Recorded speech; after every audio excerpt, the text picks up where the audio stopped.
മൂന്നുമണി വാർത്തയിലേക്ക് വീണ്ടും ക്രൈസ്തവ സഭകളുമായുള്ള ബിജെപി നയതന്ത്രത്തിന് മറുപടി നൽകാനിറങ്ങിയ കോൺഗ്രസിൽ തമ്മിൽ പോര്. മുതിർന്ന നേതാവ് കെ.സി. ജോസഫിന്റെ കത്തിലെ പരാമർശത്തെ അപക്വമെന്ന് കെ.പി.സി.സി അധ്യക്ഷൻ കെ. സുധാകരൻ വിശേഷിപ്പിച്ചതിൽ കടുത്ത അതിർത്തിയിലാണ് ഈ ഗ്രൂപ്പ്.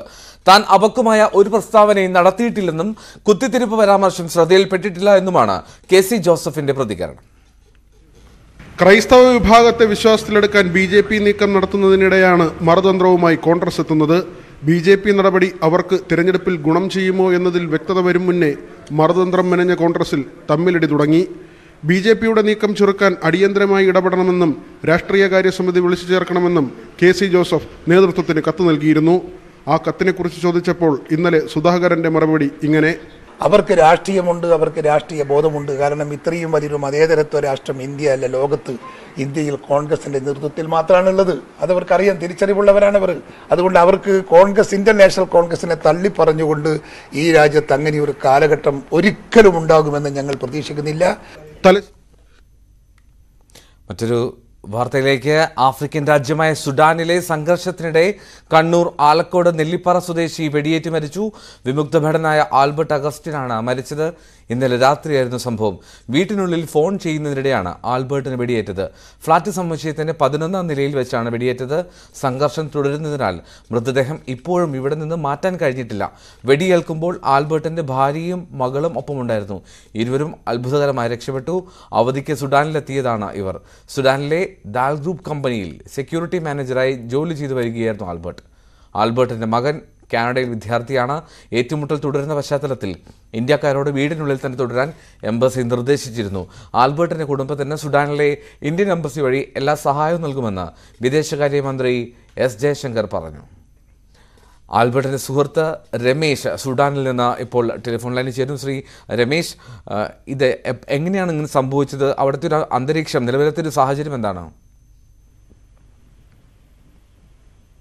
ഇപ്പൊ ഇവിടെ ഞങ്ങൾ ആരും പുറത്തേക്ക് ഇറങ്ങുന്നില്ല, എല്ലാരും വീട്ടിനകത്തിരിക്കുകയാണ്. റോഡില് നമ്മൾ കാണുന്ന വീഡിയോസും അതൊക്കെ കാണുമ്പോൾ ഭയങ്കര സ്കെറിയാണ്. പല ഫ്രണ്ട്സിന്റെ വീട്ടിലേക്കും ഇതേപോലെ ബുള്ളറ്റ്സ് കയറി പോയിട്ടുണ്ട്. അപ്പോ ആരും പുറത്തേക്ക് ഇറങ്ങിയിട്ടില്ല. 2 ദിവസമായിട്ട് ഞങ്ങൾ എല്ലാവരും വീട്ടിനകത്ത് പാക്കപ്പ് ആണ്. ഈ ആൽബർട്ടിന്റെ മൃതദേഹം അത് അവിടെ തന്നെ അവിടെ തന്നെയാണ് ഉള്ളത്, അവിടെ നിന്ന് മാറ്റാൻ കഴിഞ്ഞിട്ടില്ല ഇതുവരെയും? അതെ, ആസ് ഓഫ് നൗ അവിടുന്ന് മാറ്റാൻ പറ്റിയിട്ടില്ല എന്നാണ് ഞങ്ങൾ ലാസ്റ്റ് കേട്ടാറുള്ളത്. കാരണം അങ്ങോട്ട് ആംബുലൻസിനോ ഒന്നിനോ വണ്ടികൾക്കൊന്നും പോകാൻ പറ്റുന്നില്ല, ബ്രിഡ്ജ് എല്ലാം ക്ലോസ്ഡാ. അപ്പോൾ ഈ കുടുംബം ആൽബർട്ടിനൊപ്പം തന്നെയാണോ? അതേ വീട്ടിൽ തന്നെയാണോ ഉള്ളത്? അതേ വീട്ടിലല്ല, താഴെ ഏതൊരു ഫ്രണ്ടിന്റെ വീട്ടിലാണ് അവർ തൽക്കാലം താമസിക്കുന്നത്. ഒരു മലയാളി ഫാമിലി ഉണ്ട്. ഇവര് 11th ഫ്ലോറിലാണ്, ഇത് താഴെ ഏതൊരു ഫ്ലോറിൽ അവർ താമസിക്കുന്നത്. ഇത് ഫോൺ ചെയ്യാൻ പുറത്തു വന്നപ്പോഴാണോ ഈ വെടിയേൽക്കുന്ന സാഹചര്യം ഉണ്ടായത് ആൽബർട്ടിന്? ഇല്ലില്ല, വീട്ടിൽ നിന്ന് പുറത്തു വന്നതല്ല, വീട്ടിനകത്ത് തന്നെയായിരുന്നു എന്നാ കേട്ടത്. ഓക്കെ. എംബസിയുമായി ബന്ധപ്പെട്ടപ്പോൾ എന്തൊക്കെ സഹായമാണ് നൽകാൻ കഴിയുമെന്ന് പറഞ്ഞത്? എംബസി എല്ലാം ശ്രമിച്ചു, അവരെ കൊണ്ട് ആകാവുന്ന ഒക്കെ ശ്രമിച്ചിട്ടുണ്ട്. എംബസിയുടെ നല്ല സപ്പോർട്ടും ഉണ്ടായിട്ടുണ്ട്. പക്ഷെ ആ ബ്രിഡ്ജ് എല്ലാം ക്ലോസ് ആയ സ്ഥിതിക്ക് ഒന്നും ചെയ്യാൻ പറ്റിയില്ല. അവര് പാവങ്ങൾ കുറെ ട്രൈ ചെയ്തിരുന്നു. ഇവിടുത്തെ ഇന്ത്യൻ കമ്മ്യൂണിറ്റിയും വളരെ ഹെൽപ്ഫുൾ ആയിരുന്നു. പക്ഷെ ഒന്നും ചെയ്യാൻ സാധിച്ചില്ല, എല്ലാ ബ്രിഡ്ജസും ക്ലോസ് ആയതുകൊണ്ട്.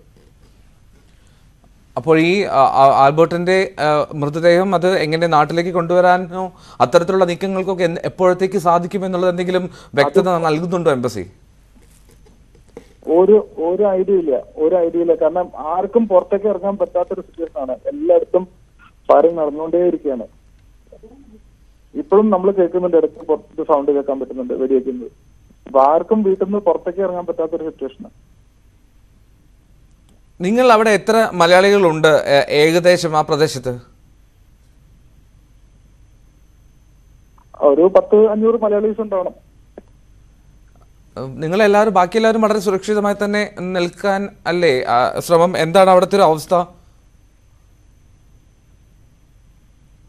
ഇപ്പൊ എയർപോർട്ടൊന്നും ഓപ്പൺ അല്ല, എല്ലാ എയർപോർട്ട്സും ക്ലോസ്ഡ് ആയതുകൊണ്ട് നമുക്കിപ്പോ ഇവാക്വേഷനെ പറ്റി ചിന്തിക്കാനേ പറ്റില്ല. US എംബസി വരെ പറഞ്ഞു കഴിഞ്ഞു, ഞങ്ങള് wherever you are stay there എന്ന് പറഞ്ഞു. We cannot provide any aircraft എന്ന് പറഞ്ഞിട്ട്. അപ്പൊ ആർക്കും ഒന്നും ചെയ്യാൻ പറ്റാത്ത ഒരു സിറ്റുവേഷൻ ആയതുകൊണ്ട് എല്ലാവരും വീട്ടിനകത്തിരിക്കുക and try to be as safe as possible. അതേ പറ്റുള്ളൂ.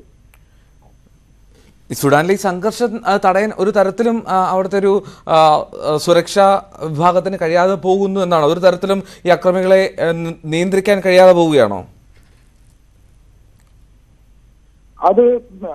അതറിയില്ല എങ്ങനെയാന്നുള്ളത്. ഗവൺമെന്റിന്റെ മിലിറ്ററിയും പ്രൈവറ്റ് ആർമിയും തമ്മിലാണല്ലോ യുദ്ധം നടക്കുന്നത്. അപ്പൊ ഗവൺമെന്റ് ആയിരിക്കും കൂടുതൽ സ്ട്രോങ്ങർ ദാൻ പ്രൈവറ്റ് ആർമി എന്നുള്ളൊരു വിശ്വാസമുണ്ട്. അപ്പോ മിക്കവാറും അവർക്ക് കീഴ്പ്പെടുത്താൻ പറ്റും, മേ ബി 3 or 4 ഡേയ്സിനുള്ളിൽ എന്നൊരു പ്രതീക്ഷയുണ്ട് എല്ലാവർക്കും.